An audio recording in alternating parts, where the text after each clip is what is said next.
السلام علیکم۔ اشرف جاوید ملک آپ کی خدمت میں حاضر ہوں۔ آج ہم بات کر رہے ہیں ولی کے حوالے سے۔ ولی جمال دوست شاعر ہے۔ اردو شاعری میں ایک طرز خاص کے مالک ولی کے کلام میں ایک خاص قسم کی معنویت اور ان کی طرز ادا میں عجیب و غریب دلکشی پائی جاتی ہے۔ کچھ عرصہ سے ان کی زندگی اردو شاعری کے مطالعہ میں بڑی دلچسپی لی جا رہی ہے۔ خصوصاً دکن میں ان کے متعلق خاصا کام ہوا جو قدر و قیمت کے لحاظ سے بھی قابل توجہ ہے، جس کی وجہ سے ولی اورنگ آبادی کے رتبہ شناسوں اور مداحوں کو ان کے کلام کو سمجھنے میں آسانی ہوئی ہے۔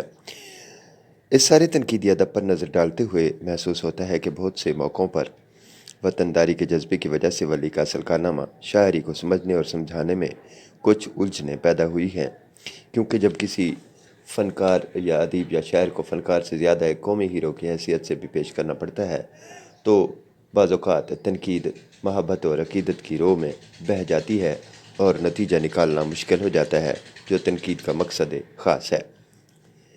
جن شاعروں کو اس نقطہ نظر سے دیکھا گیا ہے ان کے متعلق عموماً تنقید تحسین کے مترادف بن کر رہ گئی ہے۔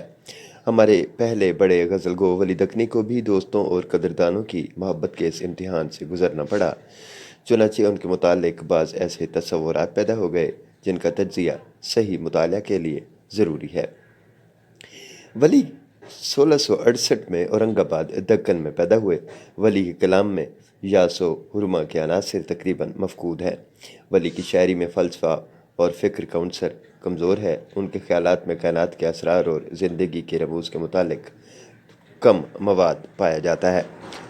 حسن اور عشق کے موضوع پر بھی ولی کو ہم ظاہر پرست دیکھتے ہیں۔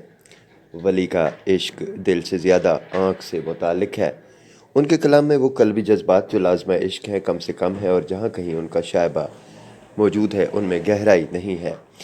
ایسا معلوم ہوتا ہے کہ ولی کسی ایسے عملی اور زندہ تجربہ عشق سے دوچار ہی نہیں ہوئے جس کا نتیجہ الم اور درد ہوتا ہے۔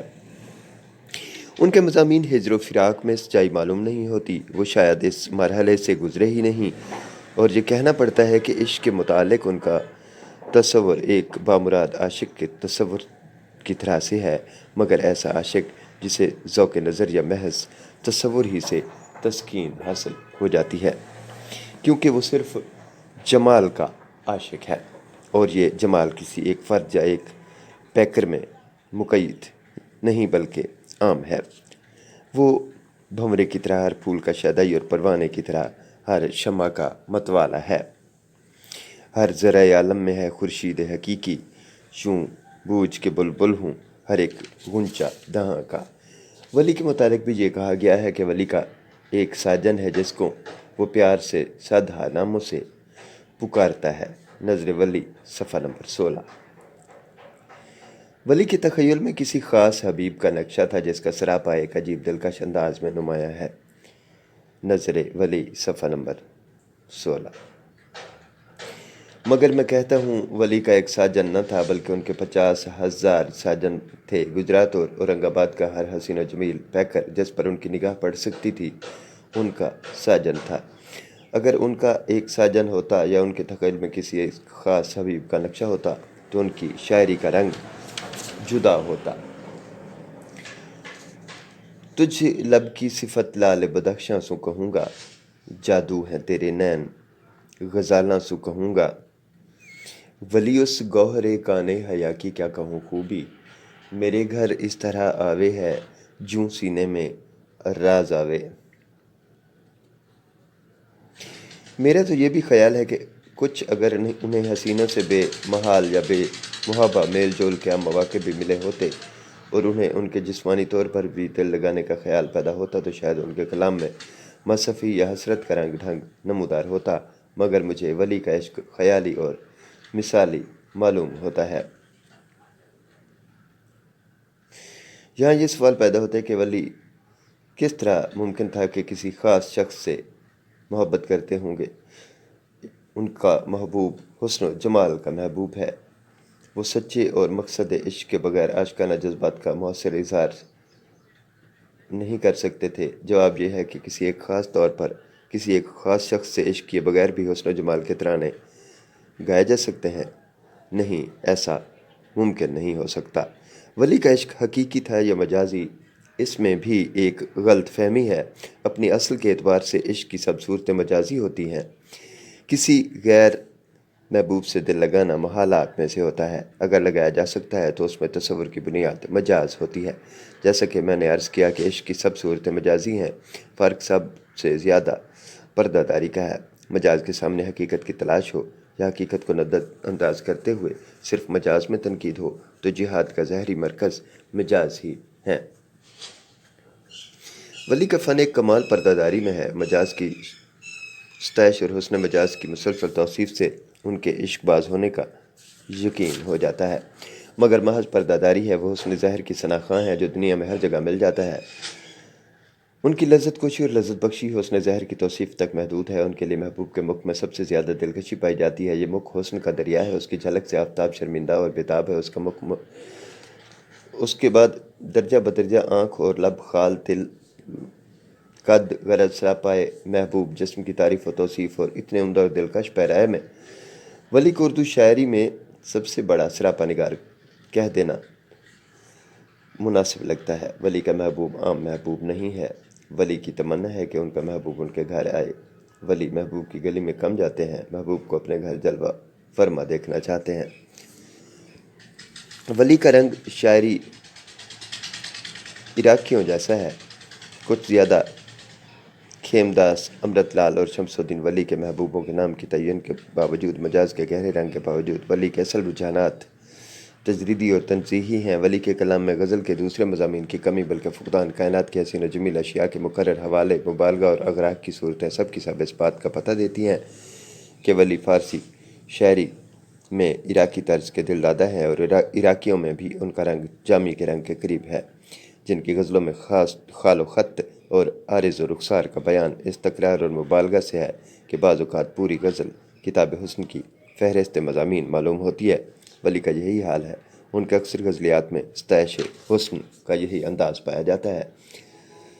تیرا لب دیکھ حیواں یاد آوے، تیرا مکھ دیکھ کناں یاد آوے، تیرے دو نین جب دیکھوں نظر بھر، مجھے تب نرگساں یاد آوے، تیری زلفاں کی طولانی کو دیکھاں، مجھے لیل زمستاں یاد آوے، تیرے خط کا زمرد رنگ دیکھے بہار سنبلستاں یاد آوے، تیرے مکھ کے چمن کے دیکھنے سوں مجھے فردوس رضواں یاد آوے، اور جو میرے حال کی گردش کو دیکھے اسے گرداب گرداں یاد آوے۔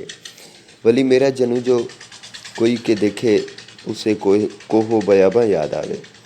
اس غزل میں پہلے 6 شعر فہرست و افراد حسن ہے اور سب کے چہرے ماحول سے متعلق ہیں۔ اے صنم تجھ جبیں اوپر یہ خال، ہندوئے ہر دور باسی ہے، دیکھ اس کی کلاہ بارانی چاند پر آج ابرایا ہے، سحر ہوا ہے مجھ پہ تیرے ناز سو صنم، رنگیں بہار حسن بہار عتاب ہے، تعریف تیرے قد کی الف وار سریجن، جا سرو گلستاں کو سو کہوں گا۔ ولی کی غزل رنگ و نور کی جگمگاتی دنیا ہے، جہاں کا ہر جلوہ جنت نگاہ اور ہر صدا فردوس گوش ہے۔ ولی کی شاعری کا موضوع فلسفہ و تصوف کے حقائق یا پیچیدہ مسائل حیات نہیں، وہ بنیادی طور پر حسن و عشق کا شاعر ہے، اور اس کی اداؤں کی عکاسی اور کیفیتوں کی ترجمانی اس کا خاص میدان۔ اس مخصوص میدان میں اس کا کارنامہ یہی ہے کہ اس کی شاعری ہمارے احساسات کو چھوتی ہے اور بصری اور سمعی تلازموں سے ایک جادو سا جگا دیتی ہے۔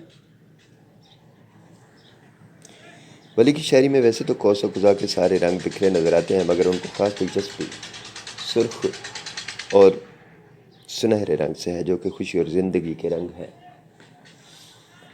ان کے یہ اشعار دیکھیے جن میں رنگوں کے ذریعے سے شاعر نے ایک محبوب کے حسن کو نکھارا، شوقی اور شگفتگی کی بھرپور تصویر کھینچ کر رکھ دی، اور دوسری طرف اس کے اپنے مزاج اور افتاد طبع کا بھی اندازہ ہوتا ہے، اور زندگی سے اس کی دلچسپی، اس کی نشاطی طبیعت اور حسن پرست فطرت بھی روشن ہوتی ہے۔ گل ہوئے غر کے آب شبنم میں، دیکھ اس صاحب ادا کی ادا، رشک سوں تجھ لباں کی سرخی پر، جگر لالا داغ داغ ہوا، جگر لالا داغ داغ ہوا۔ بعض اوقات ولی نے محبوب کے حسن کی کیفیت کے اظہار کے لیے ایسے اشارے اور استعارے استعمال کیے جو خاص تخیلی اور تصوراتی ہیں، مگر ان اشعار میں وہ ایک نہ ایک ایسا لفظ لے آتے ہیں جو حسن کے تصور کو مجرد نہیں ہونے دیتا، بلکہ اس میں احساسات کو متاثر کرنے کی قوت پیدا کر دیتا ہے۔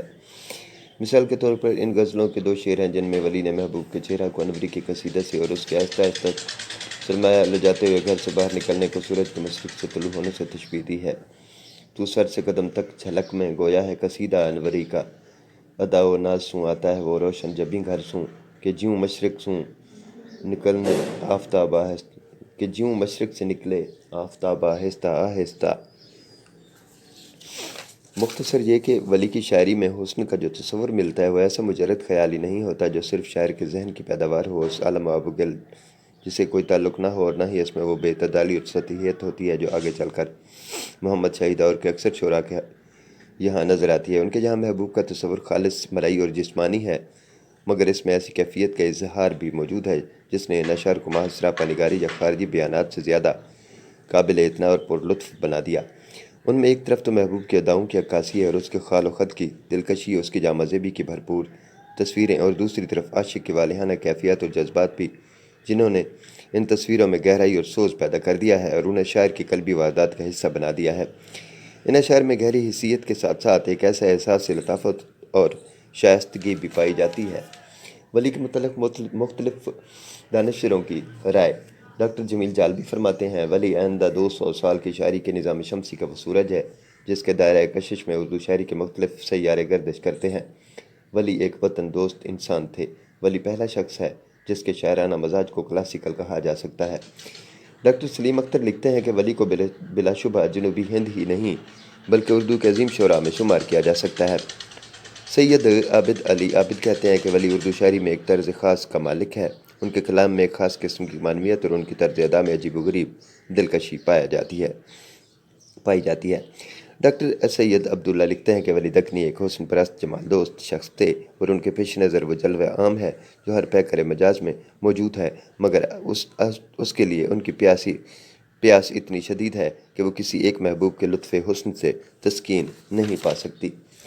ولی اردو ادب کا سب سے بڑا شاعر اور سراپا نگار ہے۔